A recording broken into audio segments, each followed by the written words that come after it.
Hey guys, tonight we drift back to a time when fire didn't just destroy cities, it revealed the darkest corners of power. This isn't a story about an emperor. It's about a boy raised by whispers, broken by expectation, and remembered for the flames he left behind. What happens when a mother shapes her son for greatness, but forgets to teach him how to love? Let me know in the comments where you're watching from, and what time it is for you right now. It's quietly powerful to see how far these ancient echoes still reach.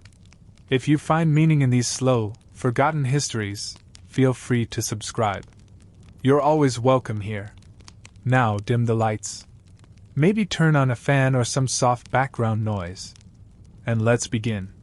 Yuri standing beneath a Roman sky that smells of smoke. The streets are silent. And somewhere, behind marble walls, Nero is still listening. It doesn't begin with flames. It never does. It begins with silence, a stillness that spreads like spilled ink over marble. In the candlelit corridors of ancient Rome, behind velvet curtains and cold mosaic floors, silence was often the first sign that something had gone terribly wrong. Not the silence of peace, but the silence of withheld breath. Of servants avoiding footsteps. Of a mother waiting behind locked doors. Nero was not yet a legend. He was not yet the man accused of setting Rome ablaze or of orchestrating tragedy beneath the name of art. He was, at first, only a boy, shaped by power and shadow. Born into the high bloodlines of Roman nobility, his earliest lullabies were whispers of ambition. His mother Agrippina did not sing to him with tenderness, but with intent. She saw in her child not just a son, but a throne. And from the moment he could speak, Nero was told he was destined. But destinies in Rome were fragile things. Sharp. Prone to fracture. And in the palace, where every curtain hid a listener, and every feast came laced with strategy, love was never soft. Agrippina raised Nero with fierce calculation. She maneuvered him toward the imperial seat with a ruthlessness carved not from cruelty, but from the desperation of survival. Rome did not reward gentle mothers. It devoured them. And so she armored herself with ambition. The boy watched. And learned. He watched his mother manipulate senators with glances. He listened to her compose letters with venom disguised as elegance. He absorbed the art of performance, not on stage, but in the grand theater of Roman politics. By the time he became princeps, Nero already knew power was not inherited. It was performed. The early years of his reign were not monstrous. Not yet. There was laughter in the palaces, music in the gardens, gifts given to the people. Historians write of promise, of reforms, of nights spent composing poetry. Nero saw himself not only as a ruler, but as an artist, a soul above the sword. And yet, the shadow of Agrippina lingered. She was not content to step aside. Her presence hovered at state functions. Her voice echoed through decisions. The empire had two rulers, one crowned in gold, the other crowned in maternal fury. It was not a battle of hatred, but of erosion. One drop at a time, resentment began to wear away the illusion of love. Nero resented the eyes that always watched him, the hands that guided his own, the history that declared he owed his position to a woman. Agrippina, in turn, resented the boy who had become a man without asking her permission. Their relationship became a dance. One step forward, one poisoned glance back. And all of Rome watched. It is said Nero tried, at first, to distance himself gently. He moved her to another estate. He removed her guards. He stopped inviting her to imperial banquets. But Agrippina was not a woman who accepted absence. She returned, again and again, through letters, through allies, through carefully placed rumors. She reminded the world, and him, that without her, he was nothing. And so, the silence returned. A new kind. The silence of planning. Of plots whispered into candle flames. Of ships ordered to be built, not for travel, but for death. Nero, the artist, composed his cruelest aria, a vessel rigged to collapse at sea, carrying only one passenger. His mother. The plan failed. Agrippina swam ashore. Drenched, humiliated, furious. And still alive. The mask began to slip. History becomes unclear here. Some say she was killed in her own home, others say by dagger in the night. The details vary, but the outcome does not. Agrippina, mother of Nero, architect of an emperor, was gone. And Nero? He did not grieve. He performed. He told the Senate she had plotted against him. He declared Rome safer without her. And then he composed songs. He sang not in mourning, but in relief. But something shifted. The Rome that once applauded him began to mutter. The people who once adored him grew uneasy. And Nero, who had never been alone before, now found himself haunted by a mother-shaped absence. He turned to performance. To poetry. To theater. He saw the stage as sanctuary, as truth. But the lines between performance and reality blurred. His plays became darker. His visions more violent. He did not just write tragedies, he lived them. The man who once wanted to beautify the world with music now wanted to rewrite its ending. Then came the fire. Rome burned. For days, the flames swallowed temples, markets, homes. Thousands were displaced. Smoke choked the sky. And Nero, it is said, watched. Some said he wept. Some said he sang. Others claimed he lit the torch himself. The truth remains buried beneath centuries of bias and broken parchment. But what followed was clear. Nero blamed the Christians. A convenient scapegoat. A performance within a performance. Punishments were brutal. Executions, public torture, crosses lined along the roads. Rome demanded justice, and Nero provided it, like a director offering his audience the final act. But the fire had already changed him. He built anew, palaces more elaborate than ever before. Statues of himself towering over ruins. He called it rebirth. Others called it madness. Beneath the marble, the city still smelled of ash. By the end, Nero was not feared. He was pitied. Alone, paranoid, wandering through his golden halls in costume, reciting poetry to empty rooms. He had silenced the world, but he could not silence the echo of his mother's voice. He died not as a ruler, but as a runaway. Abandoned. Hunted.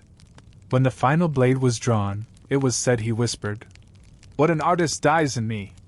But what he left behind was not art. It was a question. Can beauty built on grief ever be truly beautiful? That's where we begin. It begins not with flames but with applause. A performance. A crowd. And a man standing center stage, draped in purple, voice lifted in a trembling ode to beauty, madness, and control. He was not a soldier, though he was raised among them. Not a philosopher, though he quoted them at will. He was a man of contradictions, born into a world that bowed before his name but flinched at his presence. His name was Nero. And in the shadowed corners of ancient Rome, his story was already being whispered, part myth, part warning, entirely unforgettable. To understand Nero is not to study a ruler but to witness a performance unraveling. His childhood was soaked in politics and danger. Poison in cups. Smiles that meant betrayal. His mother, Agrippina, was as ambitious as any senator, and more cunning than most. She placed her son on a path to power, not with love, but with strategy. She married her own uncle, the reigning ruler, just to secure Nero's future. And when that future arrived, it did not resemble the triumph she imagined. It resembled a tragedy. In the early days, Rome hoped. Nero was young, handsome, eager to please. He cut taxes. He praised the arts. He spoke softly. But the mask began to slip. Not all at once, not in one monstrous act, but in the slow erosion of restraint. Nero wanted more than rule. He wanted adoration. He wanted to be a god, an artist, a living legend. And Rome, old, crumbling, impossible Rome, could not keep up with the fever dream he was building. The fire that would come later was not the beginning. It was a symptom. The true beginning was quieter, poems that never ended, songs performed before silent senators, entire nights spent reenacting myths while the city waited for justice or bread. Nero believed beauty was power. That music could govern. that theater could rule better than law. And in the silence that followed his performances, he mistook fear for admiration. He began to see himself not just as Rome's leader, but as its destiny. He dressed in costumes, painted his face, took lovers from stages and streets alike. He wept at his own songs. He banned critics. He believed that if the world did not love him, it was the world that had failed. This belief, this burning, golden delusion, was what ignited the true fire. Then came the whispers. That Agrippina had too much influence. That she disapproved of his new wife. That she reminded him too often of his humanity.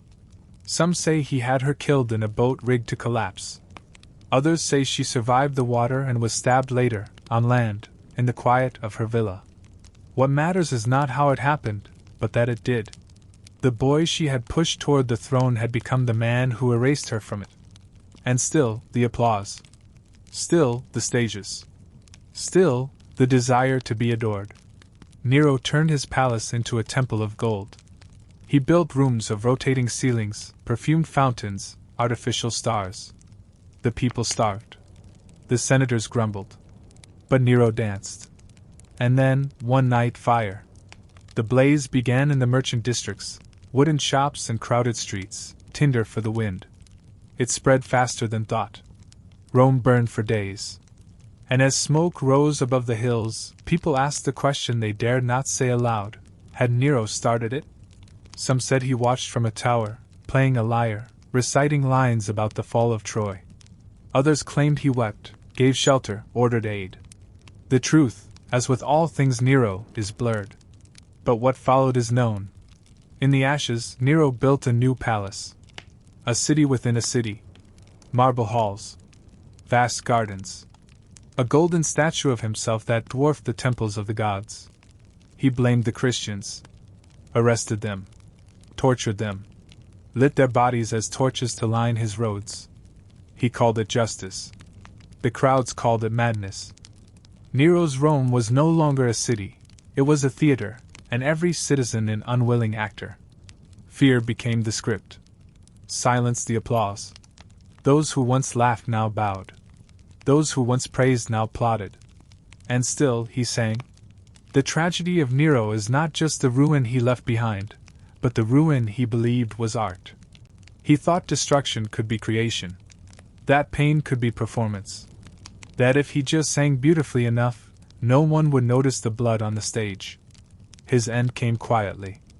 A revolt in the provinces. A sentence of death. Betrayal by those who once cheered. He fled to a villa with a handful of loyal slaves. When the soldiers arrived, he could not do it himself. He begged a companion to help him fall on his own sword. His last words, they say, were not of regret, but of performance. What an artist dies in me! And then silence. But in Rome, silence does not last. The ashes stirred. The songs faded. The golden halls crumbled. And the people remembered not the music, but the fire. This was Nero's legacy, a world burned not in rage, but in aesthetic. A story retold not for glory, but as warning. Not every performance is a masterpiece. Some are just the final act before collapse. The fire had ended, but the smoke lingered, not only in the air, but in the minds of all who had witnessed it. Rome was blackened and hollowed. The sound of sandals crunching over ashes became a familiar rhythm on the streets, where silence had replaced the once bustling noise of markets and murmuring fountains. Statues stood scorched, shadows of former glory, and homes now resembled skeletal frames of a city that once ruled the known world. Amid this devastation, the question no one dared to say aloud began to stir like an ember in the dark. Had Nero done this? Rumors traveled faster than reconstruction. They curled through alleyways, behind wine jugs, under the breath of senators, and across the lips of frightened slaves. No one had proof. And yet, everyone had heard. That during the flames, Nero was seen on a distant hillside, strumming a lyre, singing not prayers but verses from the sacking of Troy. That he had wept, not for the dead, but for the beauty of a city he could now reshape in his image. There was no confirmation. But confirmation was not needed. Rome was built on symbols, and in the eyes of many, Nero had become one of fire. The court was silent on the matter. Too silent. Those who once surrounded Nero with flattery and sycophancy now smiled thinner, laughed less, and held their tongues more tightly. Even his closest advisers sensed the chill that followed his steps, not the chill of grief, but of distance. Nero no longer grieved his mother.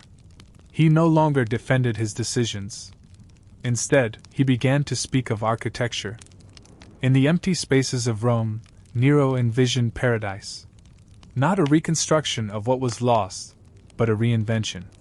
His golden house, the Domus Aurea, was not merely a palace but a reimagining of power. Vast artificial lakes, rotating banquet halls, ceilings that showered guests with petals and perfume, artworks that blurred the divine with the imperial. It was not designed for the Roman people. It was designed for Nero, and for those who understood him. The Domus Aurea stretched across the heart of what had once been neighborhoods, shrines, gardens, and shops. Its ambition terrified the Senate. The more they beheld Nero's vision, the more they realized he did not see Rome as a city to serve, but as a canvas. And he, its only painter. But to resist him openly was to court death. And so the flattery continued, even as their hearts rebelled. To quiet the masses, Nero needed a scapegoat. A name that could hold the weight of Rome's fury. And so he found one, in a small, strange sect of people called Christians. They were already mistrusted. They refused to worship the emperor. They gathered in secret. They spoke of one God and one kingdom. It was enough. Nero pointed, and the crowd followed. The persecution began slowly. Arrests. Interrogations. Then executions. But it was not merely punishment, it was spectacle. Christians were burned as living torches in Nero's gardens. They were sewn into animal skins and torn apart by dogs. They were crucified, not for what they had done, but for what they represented: otherness, defiance, mystery. And for Nero, they became the smoke screen he needed. The people, distracted by blood and flames, turned their eyes from Nero's hillside lyre. The rumors quieted. For a time. But Rome did not forget. Not fully. Not truly. Beneath the applause at gladiatorial games and the whisper of prayers in temples, a question lingered, unspoken, but known: what kind of ruler turns grief into performance? What kind of man builds paradise atop ash? And yet, there was another silence, more intimate, more cutting. The silence of Nero's own soul. If he had once mourned Agrippina, he no longer showed it. If he had once feared divine retribution, he now cloaked himself in prophecy. Some said he believed himself a god. Others whispered he could no longer distinguish between the role and the reality. He wore masks not only on stage but in life. Smiled through paranoia. Sang through guilt. In private, Nero's world narrowed. His nights grew longer. He feared assassins in the walls. Poison in the wine. Every whisper, every cough, every servant's glance, a possible betrayal. Paranoia festered where love had once lived. He had ordered the deaths of many: his mother, his wife, his tutor, his rivals. And now, he was alone. Surrounded not by family or friends, but shadows. The Domus Aurea gleamed, but Nero dimmed. Even his performances, once the passion of his spirit, became desperate pleas for adoration. He traveled to Greece, seeking praise from audiences trained to clap on cue. He sang until his voice cracked. He acted until he wept. But the applause began to sound hollow. And Rome waited for something to change or collapse. Nero was not the first ruler to burn through his inheritance. But he may have been the first to call it art. To wear destruction like a costume. To believe beauty could be birthed from betrayal, that divinity could emerge from a pyre. History would judge him, but only after he had finished painting his vision. And so the smoke drifted. Across the hills. Into memory. Into legend. Into the breaths of those who would come centuries later, trying to make sense of a man who sang while his city burned, and who called the ashes beautiful. The halls of ancient Rome were not always roaring with triumph, or echoing with the clamor of war. Sometimes they pulsed with secrets, cloaked in silk and shadow, spoken in voices barely above a whisper. By the time Nero ascended to power, the empire had already begun its quiet descent into something more dangerous than decay: indulgence. And with that indulgence came a hunger for control, not just over land or people, but over the very narrative of one's legacy. To Nero, legacy was not something you inherited. It was something you created. Or destroyed. He was not born monstrous. He was born into a storm. The blood that ran through his veins was tangled, part Julian, part Claudian, two powerful dynasties knotted together by politics, ambition, and paranoia. From a young age, he was told he was destined for greatness. But what child, when raised inside a palace of mirrors and manipulation, ever sees himself clearly? Nero's mother, Agrippina the Younger, ensured he rose. She whispered in ears, maneuvered through court, and eliminated rivals like chess pieces. Some called her ruthless. Others called her a mother in a world where motherhood came second to power. Nero, at first, called her his protector. But as he grew into his role as prince, and later as emperor, the warmth between mother and son cooled. Agrippina, who had once paved his path with cunning precision, found herself blocked from the corridors she once controlled. Nero was no longer her boy. He was a man, or at least, he believed himself one. And men, especially those who sat upon golden thrones, did not tolerate being overshadowed.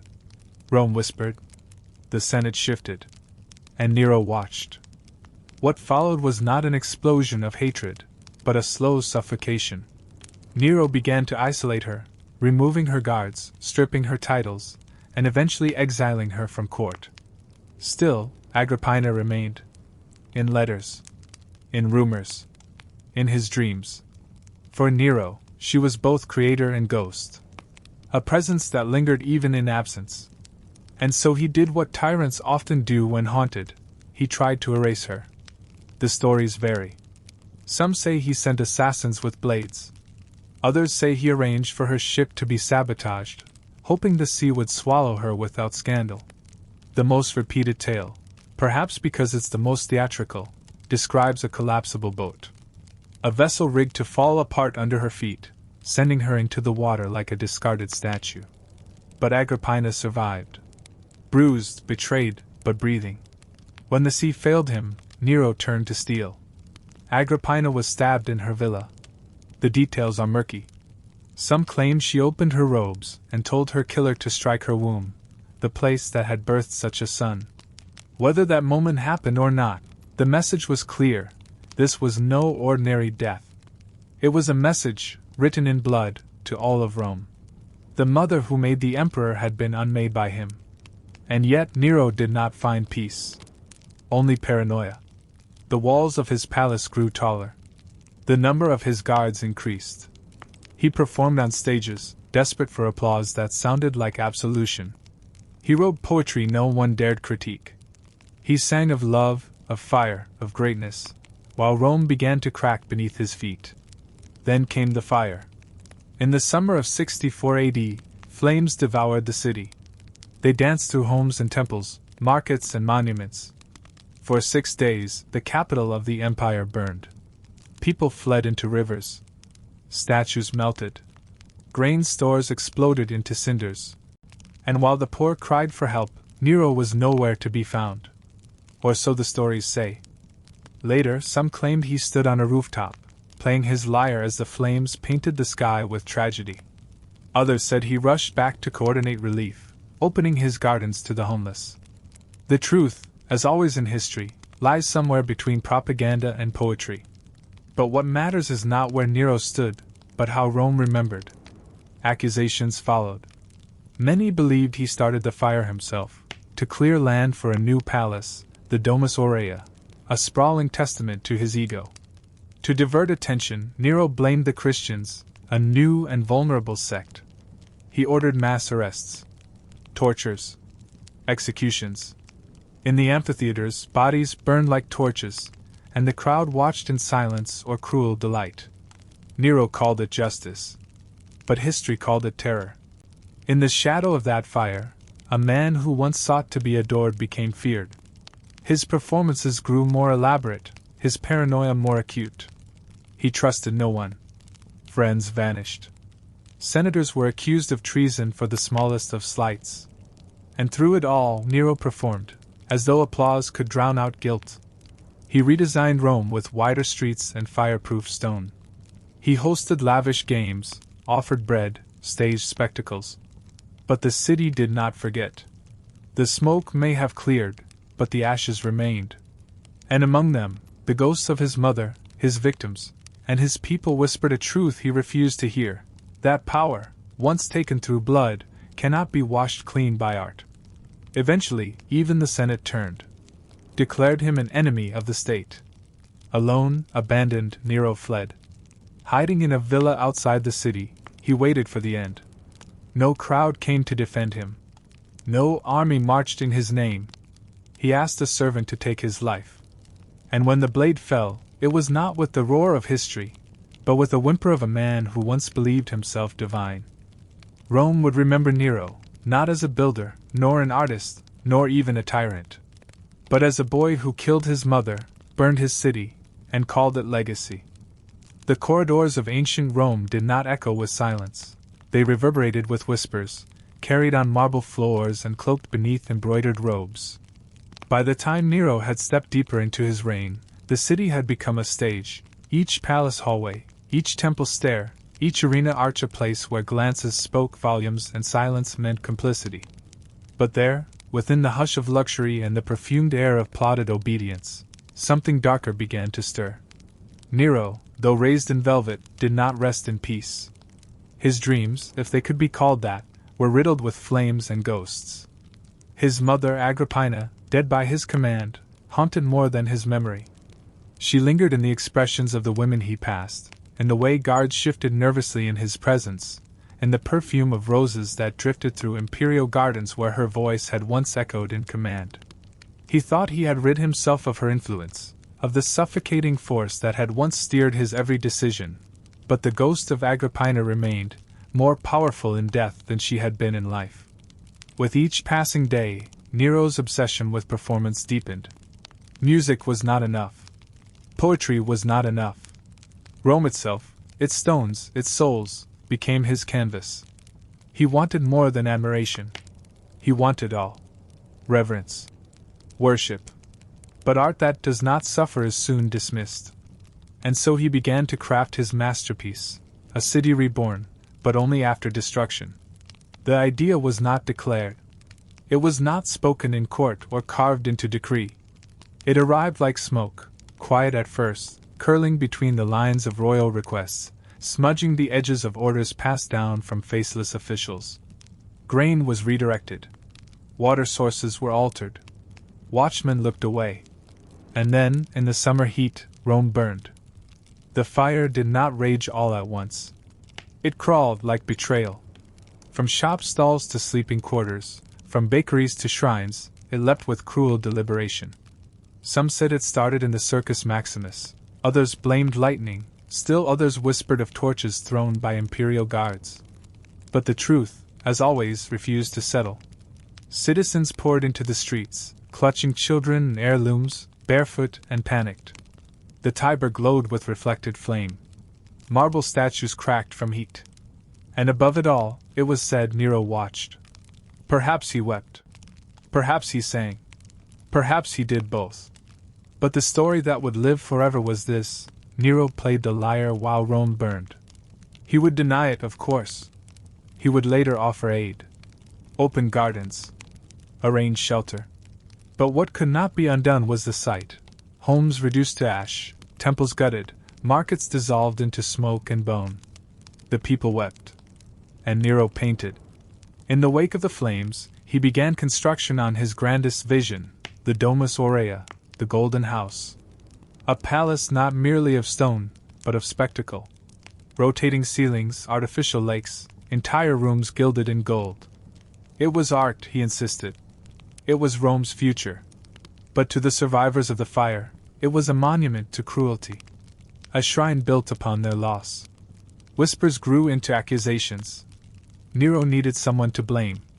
And so he turned, as rulers so often did, to those most vulnerable. The Christians, still a scattered, misunderstood group, became his scapegoats. Arrests followed. Tortures. Executions cloaked in public entertainment. People burned not for crime, but for theater. For Nero's redemption. But redemption never came. The empire began to crack. Senators who once flattered now whispered rebellion. Provinces grew restless. The soldiers, the ones who mattered, began to look elsewhere for loyalty. Nero's songs grew louder. His performances longer. As if drowning in applause could hold back the tide of history. Within the golden walls of his palace, Nero was never alone. The memory of Agrippina lingered still. Some said he saw her in mirrors. Others claimed he spoke to shadows, convinced they answered back. Whether madness or guilt, no one could say. But the emperor, no longer a title he wore comfortably, began to unravel. Even his art could not save him. Rome no longer applauded. The people did not forget the fire. And behind every curtain, Nero feared the blade. Not of an assassin, but of memory. His end would not come in a blaze, but in retreat. As Rome abandoned him, as the Senate turned, he fled. Alone, unguarded, unmasked. He begged for mercy not from enemies, but from the echo of his own deeds. And when he died, by his own hand or the hand of fate, the city did not sing. It exhaled. Quietly. As if released from a spell. Yet the scars remained. On buildings. On bones. In stories whispered centuries later. Rome would rebuild. But beneath its stones, beneath its monuments and triumphs, the ghost of Nero lingered. Not just as a villain, but as a reminder that power untethered from conscience does not create art. It creates ash. And that even in an age of grandeur, the human heart, wounded, grieving, unseen, burns far longer than any city ever could. The wind that swept through ancient Rome in the days following Agrippina's death carried more than the scent of spring jasmine, or the dust of the crumbling forum. It carried whispers, of betrayal, of prophecy, of something unclean buried beneath the golden tiles of the imperial villa. The story, by then, had been retold 100 different ways. She had drowned, she had been crushed, she had fallen ill. But even those who wished not to believe knew in their bones that Nero's mother had not died by accident. In the grand halls of the Domus Aurea, walls gilded with marble and pools fed by aqueducts carved from mountains, Nero walked like a man absolved. But behind every confident step was a silence too loud to ignore. There were no more rebukes, no more warnings, no more narrowed maternal eyes shadowing the corners of his triumph. And yet, her absence lingered in every corridor. For years, Agrippina had been more than a mother. She was Rome's queen in all but name. Now she was only a shadow, one that would not leave quietly. The empire noticed. Senators who once greeted the empress mother with elaborate bows now avoided speaking of her. Her statues disappeared. Her name was scraped from stone, her image blurred in frescoes, her influence unwritten as though it had never existed. But forgetting is not so easy in Rome. The people remembered. And they whispered in alleyways, behind bread stalls, outside temples. The boy killed his mother. And in time, the boy began to believe that if he buried her memory deep enough, beneath pleasure, beneath wine, beneath noise, he could drown that voice. He filled his days with art, music, theater. He composed poetry, recited Homer in private gardens, insisted that beauty would be his legacy. But the blood had already stained his crown. The Roman elite, trained in the ways of stoic duplicity, smiled through gritted teeth as Nero danced in silk. But beneath their silence lay disquiet. Not because they loved Agrippina, but because if a mother could be removed so easily, who among them was safe? And so began the second phase of Nero's reign, one drenched not in ambition, but in escape. The escape from memory, from guilt, from the burden of expectations. He hosted midnight races and golden banquets where guests were required to wear masks, not just for pageantry, but perhaps to mirror his own inner masquerade. In these shadowed revelries, the young emperor sought to rewrite himself. Not the son of a murdered mother, but the artist king. A new Apollo. But history is not so forgiving. Rome, for all its indulgences, remained a city of order. And order required lineage, duty, restraint, none of which Nero seemed interested in preserving. Whispers became complaints. Complaints became satire. Graffiti appeared mocking his love of lyre over law. And in the back rows of the Senate, old men nodded gravely, already measuring how long his golden reign could last. It was in this growing unrest that Nero found his answer. Not in policy, not in reform, but in fire. The great fire of Rome, whether kindled by accident or design, began as a flicker in the shops near the Circus Maximus. It spread fast, feeding on tightly packed wooden homes and the dry summer wind. For days, flames consumed the city's heart, temples, libraries, markets. Families fled barefoot through smoke-choked streets. Wealthy men watched their estates vanish in sparks.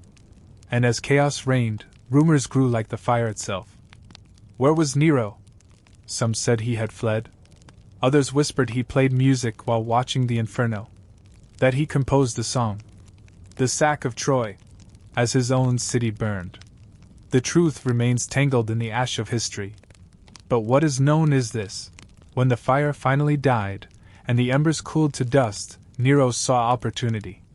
He blamed the Christians, still a fringe, distrusted sect, and unleashed a brutal wave of persecution.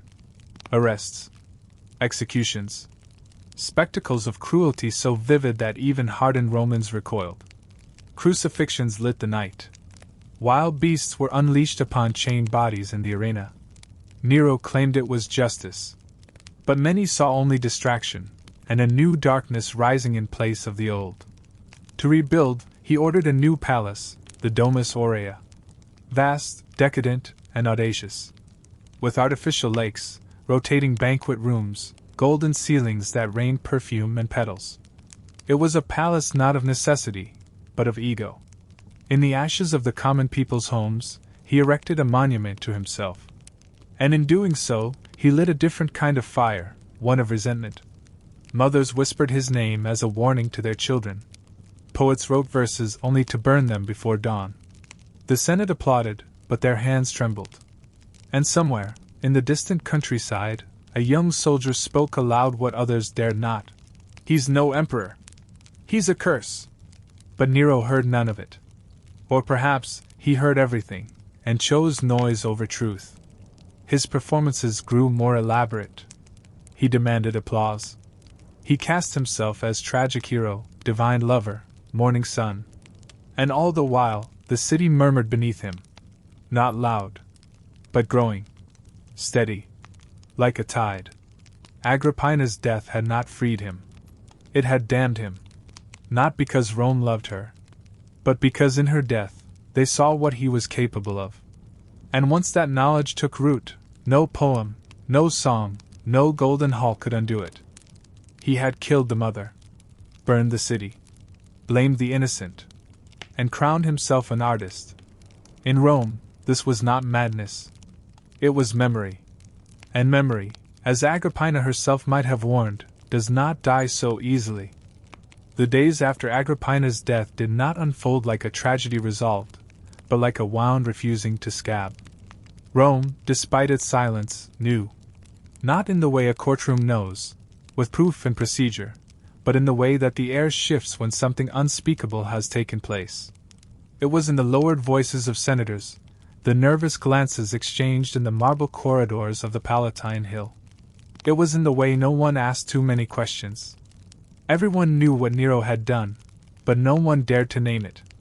The official story, that Agrippina had plotted against her son and was eliminated in self-defense, was paper-thin even by imperial standards. The idea that the empress mother, aging and politically weakened, had armed herself with a handful of slaves and attempted to kill the emperor in his own palace stretched the bounds of believability. Yet the Senate applauded the announcement. Coins were minted. Sacrifices were made to the gods. And Agrippina, once the power behind the throne, was buried with just enough ceremony to suggest honor, and just enough absence of mourning to confirm her disgrace. But death did not erase Agrippina. It made her larger, stranger, more unsettling. rumors began to circulate of her ghost haunting the imperial residence at Antium. Some said Nero would wake screaming at night, convinced she stood at the foot of his bed. Others whispered that no fire burned hot enough to truly destroy her spirit, that she had not merely died, but shifted form. These were not rational beliefs. But then, Rome was not a rational place. It was a city that believed in omens, in portents, in curses etched into the bones of murdered kin. Nero, once a boy who trembled in her shadow, now ruled without restraint. But the absence of Agrippina did not bring clarity. It brought chaos. With her gone, there was no one left to temper his whims or ground his fantasies. Freed from maternal oversight, Nero became more than an emperor. He became a myth in the making. He sang, he raced, he demanded to be seen not merely as ruler but as artist, as god, as the living embodiment of Rome itself. He surrounded himself with flatterers, poets, actors, anyone who could mirror back to him a grander version of himself. The imperial court transformed into a stage, and Nero its star. But this was not harmless theater. His need for affirmation became a force of destruction. Those who criticized his performances, who questioned his musical prowess, who rolled their eyes instead of applauding, vanished. The executions were quiet at first, then louder. The philosopher Seneca, once his tutor, tried to remain neutral. But neutrality, under Nero, was a kind of betrayal. Seneca's requests to retire were denied until they were no longer necessary. When the order for his suicide finally came, he met it with a calmness that unnerved even his executioners. In a marble bath, he slit his veins and spoke of stoic peace as the blood left his body. Even his death became part of Nero's story, not a stain, but a shadow, deepening the emperor's legend. Outside the palace, Rome changed too. Taxes climbed. Food grew scarce.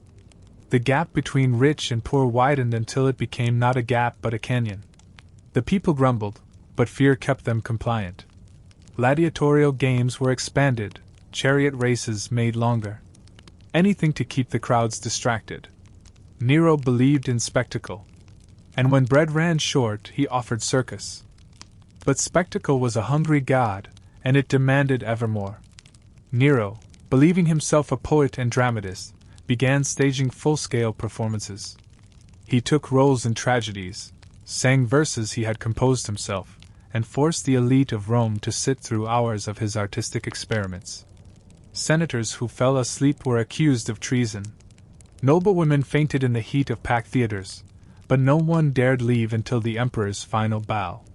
His obsession with performance reached its peak when he staged a version of the myth of Orestes, the son who murders his mother. Nero played the title role. The symbolism was not lost on anyone. But no one laughed. No one gasped. They applauded, as they had been taught to. Because under Nero's rule, silence was dangerous, and applause, no matter how hollow, was the only defense. Still, the people remembered Agrippina. Not fondly, perhaps, but with a kind of grim reverence. Whatever her flaws, she had been powerful, intelligent, formidable. And she had loved Rome, in her way. Her absence was felt not just in policy but in mood. The empire had become untethered. And many wondered quietly if her ghost was not haunting Nero alone, but all of them. Historians writing decades later would struggle to explain this period. Some painted Nero as a monster, others as a misunderstood artist.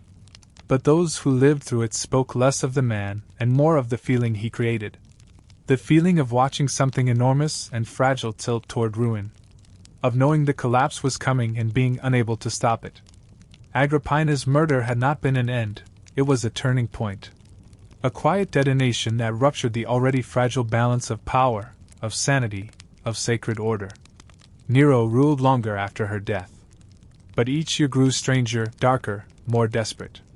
And beneath the pageantry, the people began to wait. Not for reform. Not for justice. But for the inevitable end that all tragedies promise. By the time the fires came, true, roaring flames that devoured whole districts of Rome, the city was ready.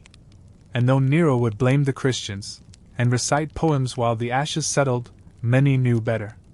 They remembered the first fire. The one that had started not in the streets, but in a bedroom. With a son. And a mother. And a silence that could never be undone. The city of Rome no longer burned. But the smoke still hung in the minds of its people, thick as grief. Ash had settled into the corners of every alley, clung to the fabric of robes, whispered through marketplaces where gossip replaced bread. Nero's great fire had scorched more than buildings. It had opened something that could never be closed again, a wound in the heart of Rome, and a mirror into his own darkness. To the citizens who had watched their homes vanish, who had buried loved ones in blackened rubble, there was no poetry in what had happened. No artistic cleansing. Only loss. They woke to silence where laughter had once lived. They bathed in fountains clogged with soot. They stared at the emperor's new palatial projects rising on land where their neighbors once stood, and they said nothing, because to speak was dangerous, and to feel was unbearable. But Nero, he felt. Not remorse. Not shame. But inspiration. The destruction had freed something in him, unshackled his dreams. He no longer wanted to rule Rome as it was. He wanted to reshape it entirely. To become not just emperor, but architect, director, god. The Domus Aurea, his golden house, became more than a palace. It was a stage for his obsessions. Rooms with rotating ceilings. Gardens that bloomed year-round through artificial means. Sculptures taller than temples. And always music echoing through the halls. He believed he was creating beauty. Others saw only madness. Senators walked carefully, mouths pressed thin. Foreign dignitaries smiled too long. And in the streets, rumors thickened like wine left to spoil. Some whispered that Nero had sung while the city burned, not as a distraction, but as an invocation. That the fire was not fate, but design. That he had ordered the torches himself, watched from the tower with a lyre in his hands and delight in his eyes. Nero did not deny it. Not really. He allowed his legend to swell, mistaking fear for reverence. He began to see himself as a tragic hero, cursed by brilliance, misunderstood by a coarse and undeserving world. When his mother's death had not earned him sympathy, he sought adoration elsewhere. Through theater. Through song. He performed in public, taking the stage with actors and poets, demanding applause not as emperor, but as artist. The people clapped because they had to. The Senate praised because it feared. And beneath the surface, something darker stirred, a growing ache among the people, not just for bread or shelter, but for justice. Nero had killed his mother. He had watched Rome burn. And now, he danced on its ashes. Inside the Domus Aurea, time moved strangely. Days were measured in rehearsals. Nights in performances. Nero's courtiers learned their roles, laugh here, weep there, flatter always. Those who faltered disappeared, reassigned, imprisoned, erased. Even the statues seemed to watch. Even the walls, covered in fantastical murals of beasts and gods, seemed to breathe. One evening, a slave dropped a goblet during a recital. The crash echoed like a cannon. Nero stopped mid-line. The room held its breath. And then, a smile. A joke. A second chance. But the next morning, the slave's name vanished from the records. No one mentioned it. They simply stepped around the space he had once occupied. Outside the palace, the city was reshaping. Nero commissioned new buildings, grander than the last, often before the previous stones had cooled. He taxed the provinces heavily to fund them. Grain prices soared. Discontent spread like a second fire, slow and hungry. But Nero did not slow. He envisioned a Rome reborn in his image. And in his mind, the pain was necessary. All great art demanded sacrifice. He believed the people would understand in time. That generations would praise him. That his name would be sung as the visionary who lifted Rome from ashes and sculpted it anew. But those around him saw a different story, one of hubris, of self-worship, of dissent. Whispers became plots. Allies became betrayers. The empire, vast and tired, began to tremble. Nero turned to prophecy. He summoned astrologers, dream interpreters, magicians. He asked not whether he was loved, but whether he was destined. And they told him what he paid them to say, yes, yes, always yes. But even he could sense the hollowness. In his private chambers he composed songs with shaking hands. Not for performance. For remembering. For pleading. The ghosts began to gather. His mother in dreams. Rome in silence. The laughter of crowds replaced by shadows in the hall. He aged without noticing, face powdered, hair dyed, gestures rehearsed to hide the faltering. He spoke more often to reflections than to people. He ordered more statues of himself, taller, more divine. But divinity could not save him. Nor could art. Nor could love, for he had long since twisted that into something unrecognizable. He feared affection now, suspected it. He had grown too used to masks, on others, and on himself. When real grief came, he mistrusted it. When genuine laughter sounded, he flinched. By the end of this chapter of his reign, Nero had lost what mattered most, not power, but presence. He no longer lived in Rome, but in a theater version of it, scripted, staged, filled with extras and props. The fire had not just devoured buildings. It had burned the line between truth and fantasy, and Nero had followed the smoke into illusion. Rome waited. The Senate watched. The people endured. And the Golden House stood tall, a monument not to glory, but to a man trying to outsing the screams of a city he'd left behind.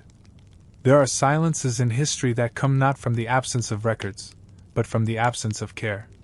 The lives of those who carried buckets, mended roofs, shoveled waste, and swept ash rarely found their way into parchment or prayer books. And yet, without them, a medieval town could not survive a single day. In this chapter, we follow one such figure, an invisible worker whose shadow moved across thresholds before dawn, whose name was perhaps never written down, but whose presence made life possible for everyone else. Imagine rising when the stars are still visible, when the streets are nothing but mud and smoke and cold. You do not wake to silence, but to the groan of wood beams, the cough of your neighbor, the clatter of a rat searching last night's scraps. Your hands are already raw, your back already sore, and the day has not yet begun. You are a night soil collector, a laundress, a stable boy, a chimney sweep, someone whose work is essential but uncelebrated. And you begin. The work is physical, immediate, and often foul. You shovel manure from the alleyways before the sun crests the rooftops. You haul water from the town well, carrying sloshing pails that bruise your knees.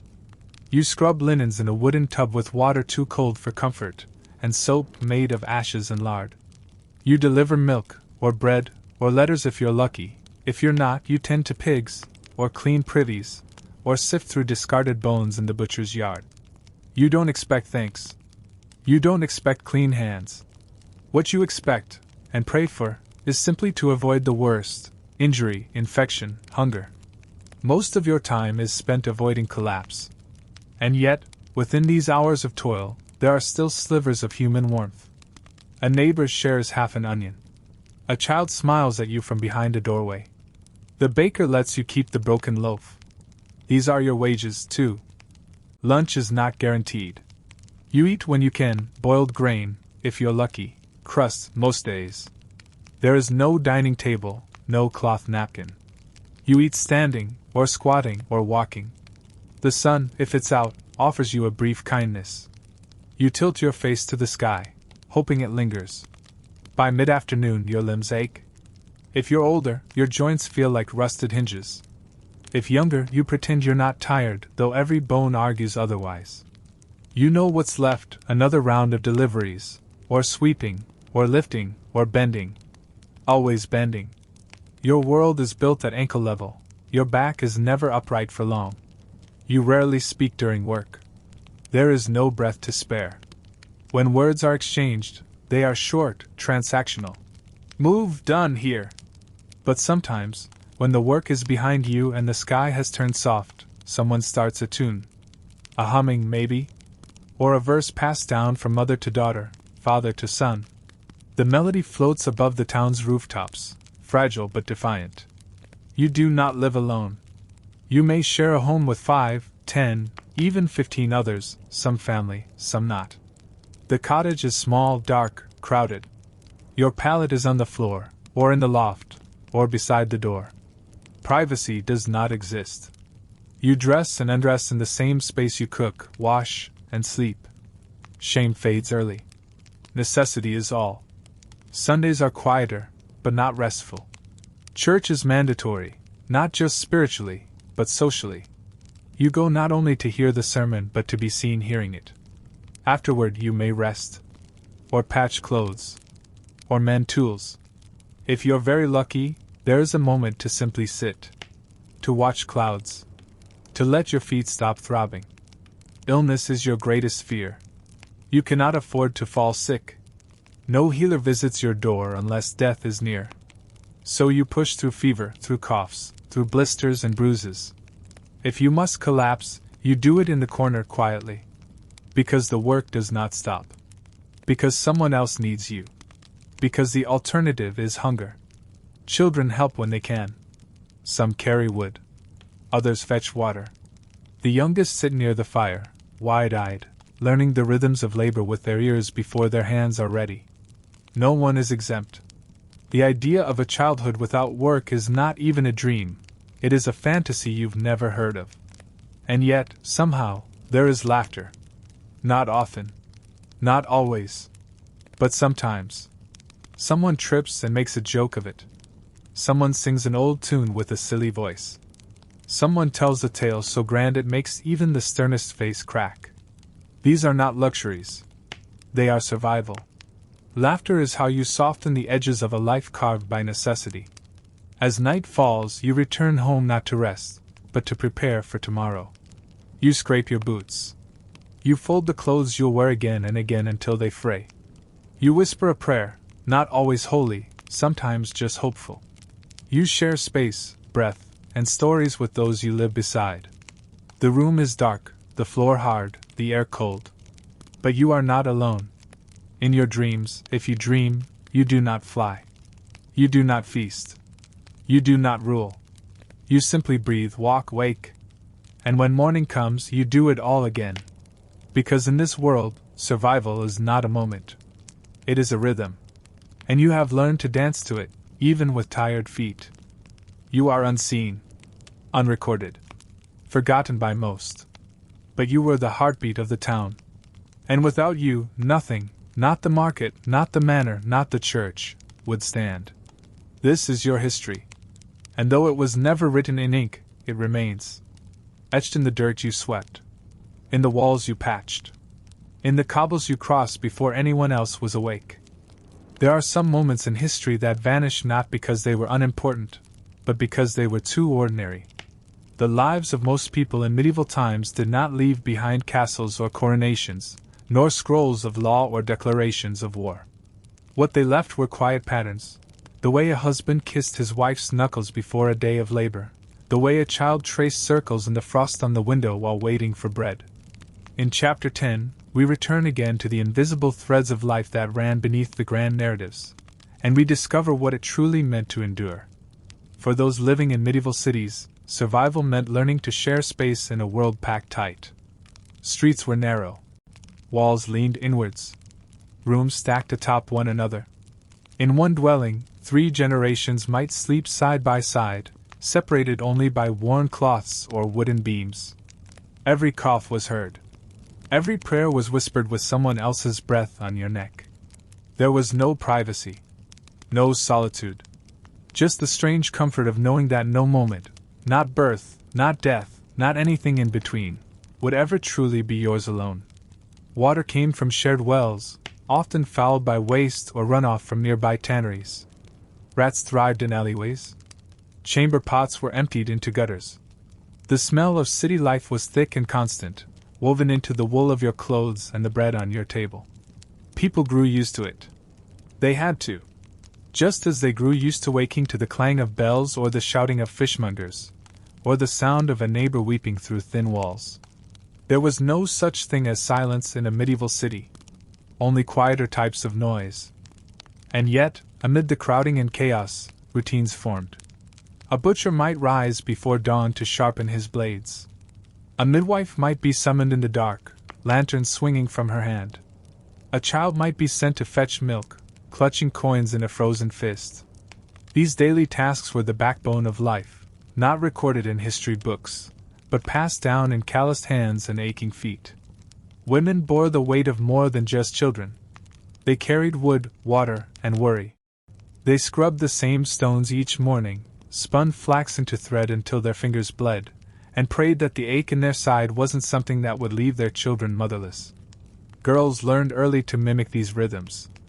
A daughter might be taught to sew while her brothers were taught to tally grain. But in hard winters everyone worked. Everyone prayed. And everyone worried over the same things: how to keep warm, how to keep fed, how to keep going. There were no guarantees. A healthy child could fall ill overnight. A strong ox might break its leg and become useless. A bakery might burn down in the night. Fires were constant fears, especially in cities where buildings were made of dry timber and roofs of thatch. One overturned lantern, and a whole neighborhood could vanish by morning. People slept with one eye open and stories of old blazes whispering through their dreams. Marriage was rarely a choice. It was an arrangement, one that ensured property stayed with the right families, debts were paid, or alliances forged. Love, if it came, came later. Or it did not come at all. Many women were married by 15. Many men not much older. Children came quickly. Some survived. Some did not. And through it all, people rarely paused to ask whether they were happy. Survival was its own kind of fulfillment. Faith offered a kind of rhythm. The bells marked the hours of prayer. The fasts and feasts divided the year. In church, one might be reminded that suffering had a purpose, and heaven awaited the faithful. But faith could also be terrifying, a constant awareness that a misstep might earn eternal punishment.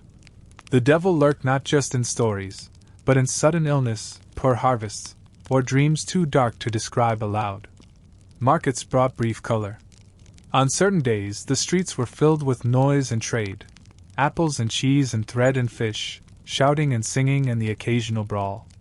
These were the days when one might hear news from far-off places, see fabrics dyed in strange colors, or overhear gossip about a lord's misdeeds. For the poor, markets meant income. For the curious, they were glimpses of a wider world. For the lonely, they were reminders that life did not stand still. Justice was swift and visible. Stocks stood in town squares. Thieves were branded. Accused witches were drowned or burned. Children saw these things. They were not protected from them. A boy might pass by a hanging on his way to deliver bread. A girl might know the cries of a punished woman too well. Punishment was part of the landscape, like trees or towers. Old age was rare. If you lived past 40, your body bore the proof. Bent backs. Missing teeth. Fingers stiff from cold and labor. Grandparents were treasures, living proof that it was possible to endure. Their stories were often told at night, beside the fire, in voices raspy with smoke. These tales weren't just about dragons or saints. They were about real winters, real losses, real hope. Food was simple and precious. Pottage, bread, occasional meat. Spices if you were lucky, or if a relative worked for someone wealthy. Hunger was common. Fullness was rare. Children learned quickly not to complain. Meals were shared from the same bowl. The best portions went to workers, or guests, or priests. Everyone else took what was left. Illness came often, and without mercy. Boils, fevers, coughing that wouldn't stop. Plague, of course, came in waves. But so did smaller miseries. A tooth infection could be fatal. A fever could steal your child. Healers offered poultices, prayers, or charms. But healing was uncertain. And when death came, it came quickly, sometimes without warning, and always without pause. But even in this hard life, there was joy. A child's first steps. The sound of a lute played near dusk. A joke whispered in the back of a workshop. A stolen kiss. A moment of sunlight on old stone. These were not luxuries. They were lifelines. Tiny reminders that the human spirit could still lift, even in the mud. Seasons carried their own stories. Spring brought mud and lambs. Summer brought dust and sweat. Autumn meant harvest. Winter meant patience. These seasons shaped people more than rulers or wars. They taught endurance, gratitude, and caution. The dead were buried with care. Candles, prayers, perhaps a flower or coin. Graves were shallow, marked with wood or stone. And children asked questions with wide eyes. What happens after? Will I remember? Will I be remembered? These questions never quite left them. And so, the city turned. Day to night. Noise to silence. Birth to death. And through it all, people lived. Not in grand stories, but in details. In the lift of a bucket. In the hush of a lullaby. In the brush of a hand across a forehead. These were the threads of medieval life.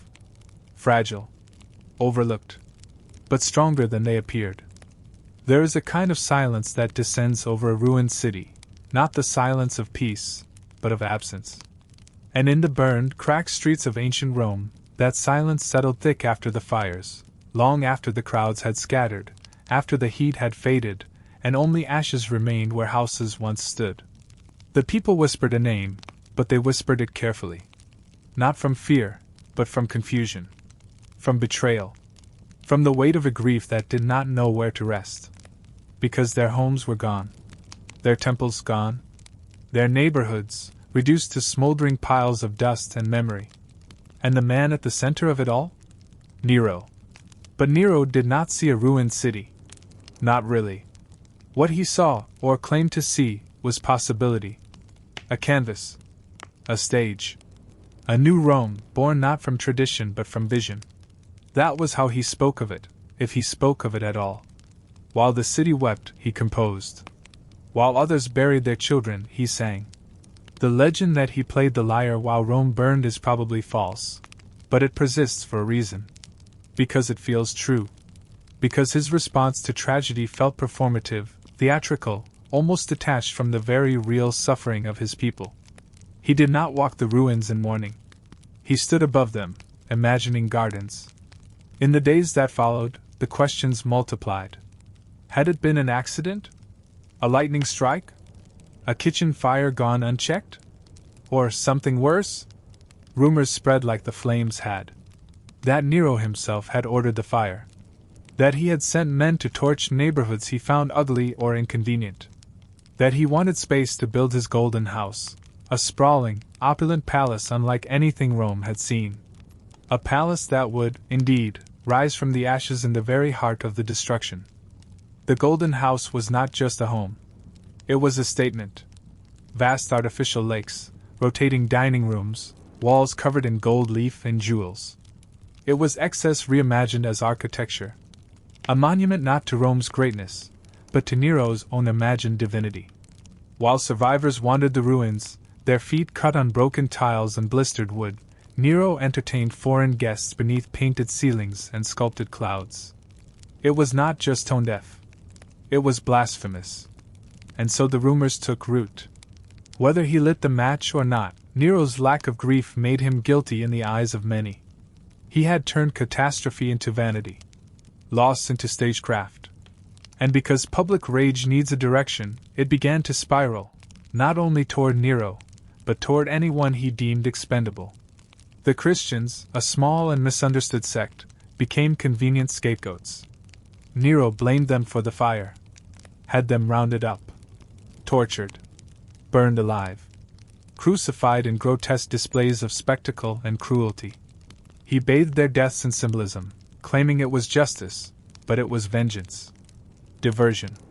The screams of the innocent muffled the murmurs of dissent. But even as he persecuted, Nero still saw himself as an artist. His plays grew stranger, his performances more unhinged. He donned disguises and crept into brothels.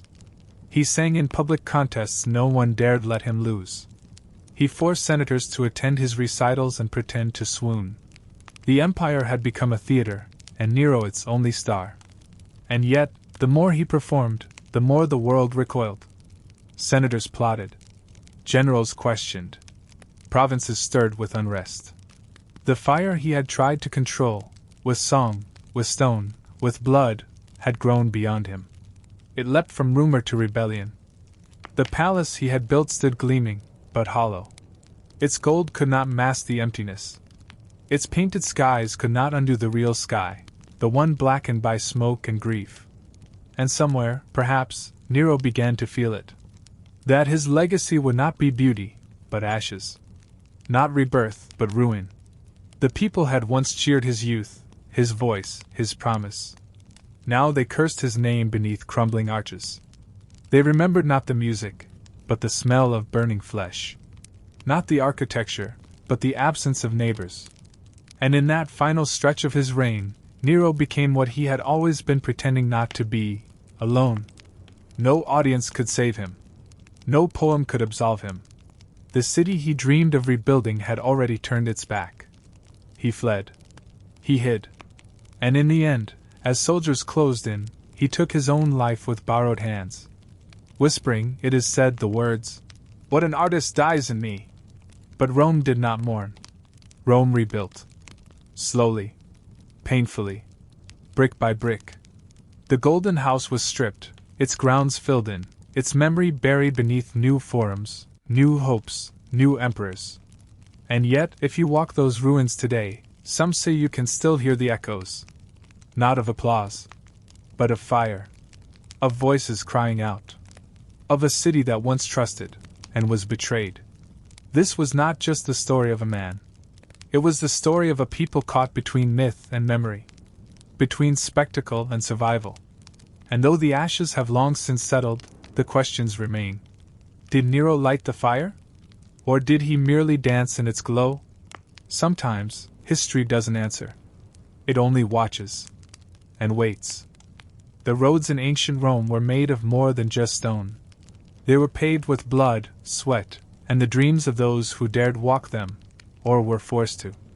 Nero's Rome had grown noisy with spectacle and shadow. The emperor no longer needed to hide his obsessions. By the time his mother was gone, the corridors of power were hollowed out, leaving behind a boy in a crown playing with fire. But the games he played weren't childlike. They scorched the lives of many. Rome, under Nero, became something else entirely. No longer just a city of senators and soldiers, it was a theater of cruelty, draped in velvet. The emperor did not merely govern, he curated. He turned pain into performance, death into drama. And while the citizens whispered behind closed doors, the public face of the empire sang arias, took the stage, and demanded applause. But the applause was not always willing. Senators clapped with stiff hands. Noblewomen forced smiles behind their fans. Artists knew their fate if they displeased. Because in Nero's Rome, silence could be treason. A raised brow could be read as conspiracy. And a poorly timed cough during one of his performances? That could mean exile. Or worse. The emperor built a golden palace, the Domus Aurea, after the fire that many claimed he himself had set. It was not a house. It was an ego sculpted into marble. Lavish halls stretched with painted ceilings of myth and glory, reflecting a man who believed himself not merely mortal, but divine. One room rotated like the heavens, just to mirror Nero's moods. While the city outside mourned its ruins, inside, he dined beneath ceilings dripping with pearls and perfumes. And still, Rome burned. Not with flames, perhaps, but with fear. Informers were everywhere. Slaves reported masters. Friends turned on friends. It was said that Nero listened more to whispers than to counsel, and once accused, few escaped. Executions were elegant, sometimes even poetic. Forced suicides, orchestrated deaths with music in the background. A senator might be asked to retire, and given a blade and a bowl of warm water. It was quieter that way. The people, once his audience, began to shift in their seats. Rumors swirled like ash after a burning. Whispers that Nero was not of sound mind. That he danced while his empire wept. That his love of beauty had twisted into something grotesque. Musicians, poets, and painters flourished, if they flattered. If not, they vanished. Behind each statue he erected of himself, another family mourned someone lost. Children were taught to repeat his praises, to sing of his victories. But they heard the sobs at night. They saw the empty chairs at their tables. Fear wrapped itself into lullabies. And still Nero performed. Still he composed. Still he demanded the world marvel at his genius. There was no escape from the theater, for anyone. Then came the revolts. Not loud at first, but steady. Provinces questioned tribute. Generals grew wary. A pattern emerged. Wherever Nero placed a trusted man, betrayals soon followed. Not because they were traitors, but because the empire had begun to rot from its golden center outward. The brilliance of Rome's torch was now a fire consuming itself. And yet Nero remained convinced he was beloved. He rode through the streets in disguise to hear what the people thought. They recognized him anyway, and their flattery only fed his delusion. But underneath it all, Rome had changed. The applause, once thunderous, had become tired. Predictable. Hollow. The Senate, once cowed, found its spine. And Nero, feeling the tide turn, panicked. Those who had once bowed were now looking away. His name, once spoken with awe, was whispered with contempt. There were plots. And for the first time, Nero, who had silenced so many, began to fear silence himself. His end did not come in a blaze of glory. It came in hiding. In a villa outside the city, clutching the hands of a few remaining loyalists, he asked them to help him die. No one moved. They were too afraid. So he pressed the blade himself, whispering, "What an artist dies in me!" Rome, at last, exhaled. But it did not rejoice. The scars were too deep. The silence he left behind was thick with what had been lost: lives, trust, sanity. In the end, the boy who would be God became a caution, not a legend. His golden halls gathered dust. His songs faded. And the children of Rome, those who had survived his reign, grew up never speaking his name. But they remembered. In quiet dinners, in sleepless nights, in the unease that followed laughter. They remembered a time when art was weaponized, when power demanded applause, and when the light of the empire dimmed beneath one man's shadow. This, too, was part of Rome's story. Not its glory, but its warning. A reminder that the line between art and madness, between rule and ruin, is thinner than we wish to believe. The years following Rome's great fire were filled with smoke, not just the literal haze of ash, but the heavier fog of suspicion, grief, and uneasy silence. The city did rebuild, yes, but it did so under the watch of a ruler whose name was whispered in corners rather than celebrated in the streets. Nero was no longer just the strange boy emperor with a taste for music and theatrics. He had become a symbol, not of Rome's glory, but of its unease. And through this period, something darker began to take hold. Nero, now utterly convinced that his vision of Rome was righteous and divinely inspired, pushed further into self-worship. Statues of him grew taller, more godlike. His face adorned coins, temples, murals, not as a man, but as a deity reborn. The city, wounded and wary, tried to keep pace with his obsession. Those who hesitated, who questioned, who merely paused too long before applauding, found themselves accused. His inner circle shrank. Trusted voices became silent or disappeared entirely. Executions, once rare and symbolic, became routine. Advisors, senators, even former lovers, all were expendable in Nero's new Rome. And all the while, the people watched. Their bread was rationed. Their homes rebuilt under a new imperial image. Their gods quietly replaced by Nero's staged divinity. Evenings no longer echoed with neighborhood prayers or family music, but with the eerie strains of Nero's private performances, carried on the wind from his golden palace. He had constructed a great new residence, the Domus Aurea, the Golden House, built on the ruins of what once were public homes, gardens, and marketplaces. Now, peacocks strutted through marble corridors, and artificial lakes glimmered where children had once played. It was beautiful, decadent, and cursed. Those who entered the palace returned changed, speaking in hushed tones of grandeur beyond belief, but also of a hollowness. No warmth. No hospitality. Just performance. And Nero at the center, painted in gold, basking in applause that no one dared withhold. He performed not only as a ruler but as a tragic hero, an actor, a musician, a poet, playing roles even when none were asked of him. And Rome, forced to play audience, wore its own mask. Outwardly it praised. Inwardly it trembled.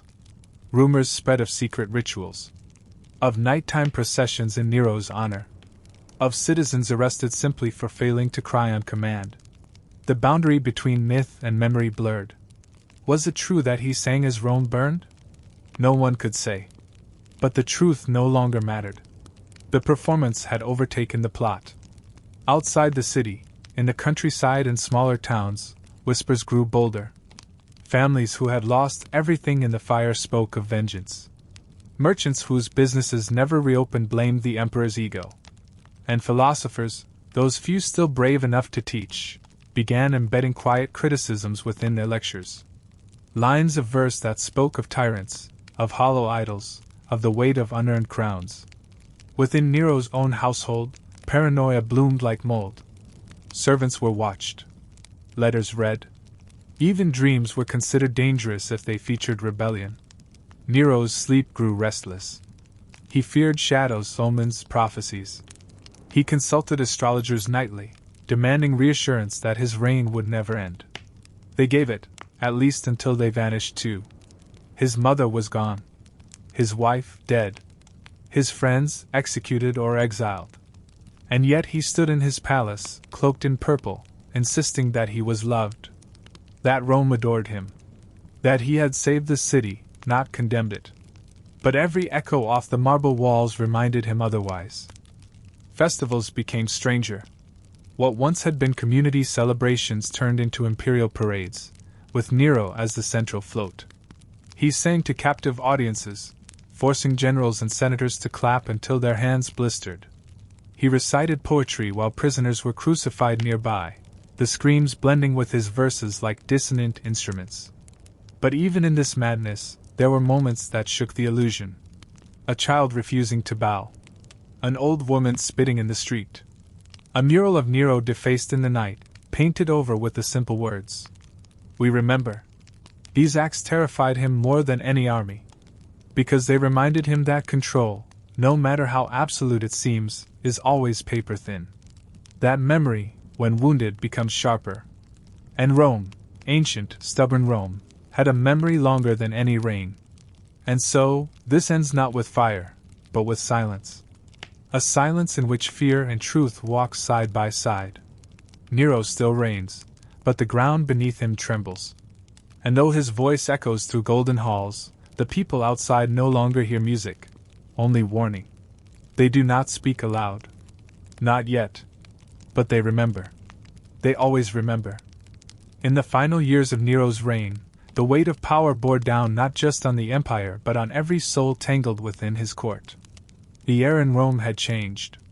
It had thickened, clogged with whispers, glances, and the kind of silence that comes when people are too frightened to speak their minds. The streets buzzed with rumors that never settled. The marble corridors of the palace, once echoing with ceremony and spectacle, now pulsed with dread. Because by then, Rome was not simply ruled. It was performed. It was suffocated by spectacle. And Nero, no longer boy, no longer grieving son, had become a creature shaped entirely by fear, vanity, and delusion. He no longer trusted anyone. Not senators. Not soldiers. Not even his closest slaves or bodyguards. Paranoia became his shadow. Each banquet was a stage play, each gesture a performance, each smile possibly a trap. He believed everyone was plotting, so he struck first. Confiscations, imprisonments, disappearances. The body count grew not with justice, but with suspicion. And yet the crowds, curiously, did not flee. They still gathered. Still cheered. Still applauded his poetry, his music, his dramas. Because fear is loud, and hope, if it remained, was silent. By this time, his grip on reality had frayed. He considered himself a god among men. Not as metaphor, but as fact. He wore robes not merely as fashion but as divine declaration. He composed operas in which he always played the hero. He demanded ovations not just during performances but after meals, conversations, even moments of silence. And those who hesitated to clap, they vanished. Rome, once the center of empire, now revolved around a single fragile ego. Yet in this madness, there was still art. Twisted, yes, but elaborate, lush, unforgettable. Nero commissioned performances that spanned entire nights. Actors bled for realism. Musicians collapsed from exhaustion. Flowers were imported from distant provinces just to perfume a single evening's show. No expense was too great. No request too absurd. Because this was how Nero believed he would be remembered, not as tyrant, but as artist. Not as ruler, but as divine muse. Behind the curtains, however, the cost was mounting. The treasury strained. The nobles seethed. The people, many of them, began to starve. Bread became rare. Grain shipments were disrupted by war, theft, and negligence. Fires still broke out across the city, some accidental, others whispered to be staged for Nero's twisted theatrics. The line between disaster and performance blurred until even tragedy became suspect. In this darkness, rebellion began to simmer, not in shouts, but in silence. Governors in the provinces began to speak in cautious codes. Generals, once loyal, hesitated. A new name, Galba, began to circulate, first in distant whispers, then in Roman streets. He was old, steady, uncharismatic. But that was exactly what people wanted. Not fire, not music, not madness, but something dull, something safe. And still, Nero performed. Even as messages of betrayal reached him. Even as his guards began to disappear, one by one. Even as his advisors begged him to flee. He stayed. He practiced his lyre. He rehearsed his lines. He believed, somehow, that art would save him. That the love of the people, so loudly claimed, so carefully staged, was real. But Rome was tired. And the applause had stopped. On the night the Senate declared him an enemy of the state, Nero ran, not to battle, but to a villa outside the city. With him were only a handful of freedmen. He wandered the halls, muttering lines from old plays. He asked to be buried in dignity. He asked for someone to take his life. No one moved. Finally, with trembling hands and the help of his servant, he ended his own life. The last words he spoke, they say, were not of conquest or courage, but sorrow. "What an artist dies with me!" And with those words, an era ended. But Rome did not fall. It adjusted. It bent. It learned to breathe again. Statues of Nero were pulled down. His name erased from monuments. His likeness chipped from coins. Officially, he became a ghost. An embarrassment. A shame. Yet not everyone forgot. In corners of the empire, strange rumors took root. That Nero lived still. That he would return. That his music would rise again. And in this, perhaps, his truest legacy endured, not as ruler, not as monster, not even as artist, but as echo. A whisper through history.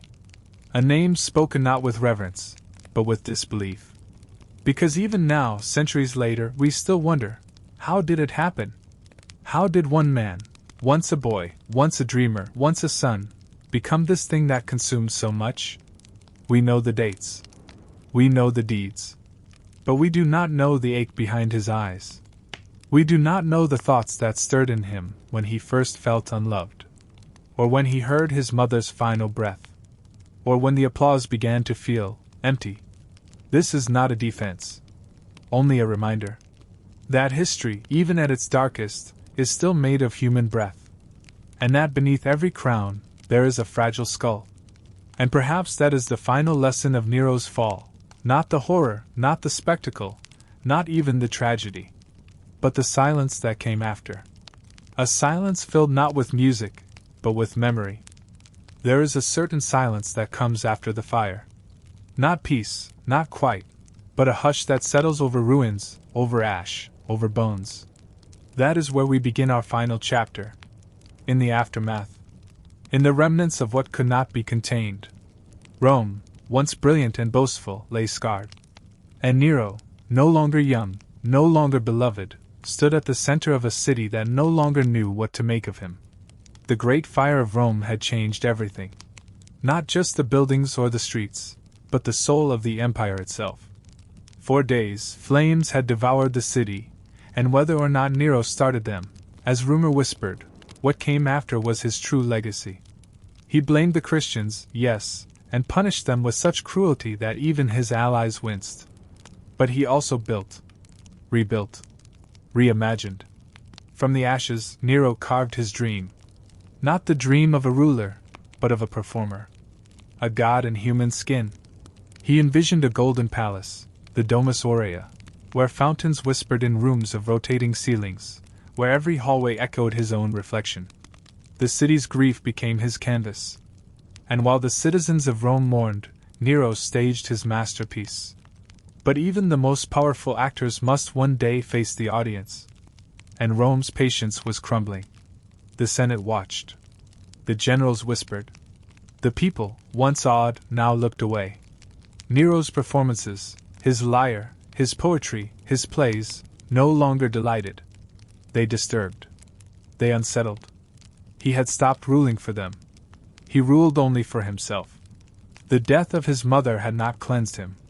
The burning of the city had not crowned him. The execution of his rivals had not secured him. Power, he learned too late, is not kept by force alone. It must be fed by loyalty, by fear, by belief. And belief had begun to vanish. What did it mean to be Nero now? A name feared and mocked. A shadow of the boy who once read poetry by lamplight, who once trembled before his tutor, who once believed he could be loved. The empire had not given him love. It had given him stage lights and poison and whispers behind closed doors. It had made him a monster, or perhaps had always needed him to be one. In the final months of his reign, Nero became paranoid. Letters arrived unsigned. Doors were barred at night. He spoke of betrayal in his sleep. His guards grew fewer. His allies turned to silence. And still, he sang. Still, he recited. As though art alone could protect him from the tide.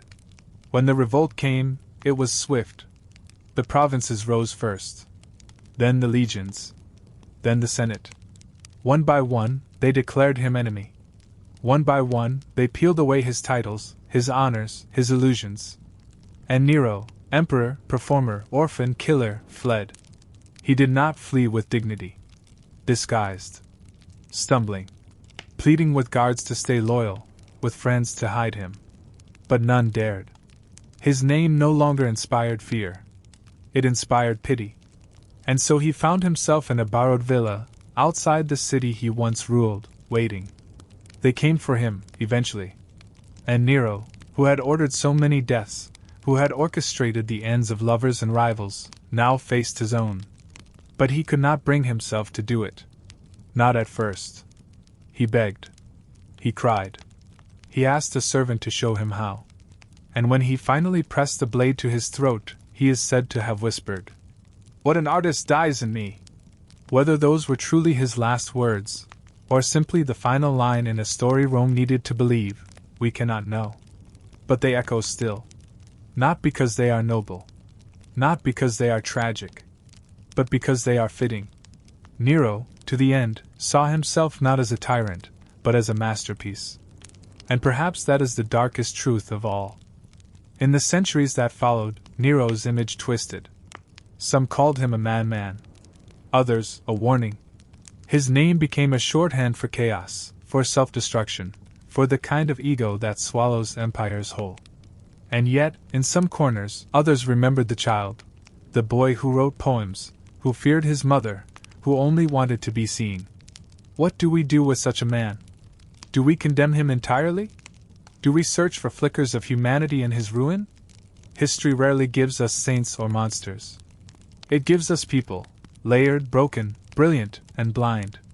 Nero was not an exception. He was a mirror. A mirror held up to an empire that craved performance more than justice. That tolerated cruelty when wrapped in beauty. That cheered louder for spectacle than for truth. And in that mirror, we still see pieces of ourselves. the need to be remembered, the hunger for control, the loneliness of power. Tonight, we end not with a lesson, but with a question: what remains after the curtain falls? For Nero, it was ashes. A name carved in infamy. A mother's blood. A city's grief. A melody that no longer plays. But for us, perhaps it is a reminder that history is not made by perfection. It is made by consequence. Thank you for walking through these chapters with me. If you're still awake, I hope the fire has settled and the noise of the day has faded. The rest is silence. And that was Nero. Not the legend. Not the villain carved in stone. But a boy born into a house already burning. History doesn't always leave clean answers. It leaves ruins. Ash. Shadows. Maybe he was a monster. Maybe he was a mirror, reflecting the madness of the world that raised him. What's certain is this: the fire never truly went out. It still flickers in the stories we tell, in the silence that follows them, in the uneasy way we look back and wonder. If you've stayed with me this far, thank you. Now let the story settle. Let your thoughts grow quiet. The past is finished, and the fire is only sound now. Let it carry you into sleep. Good night.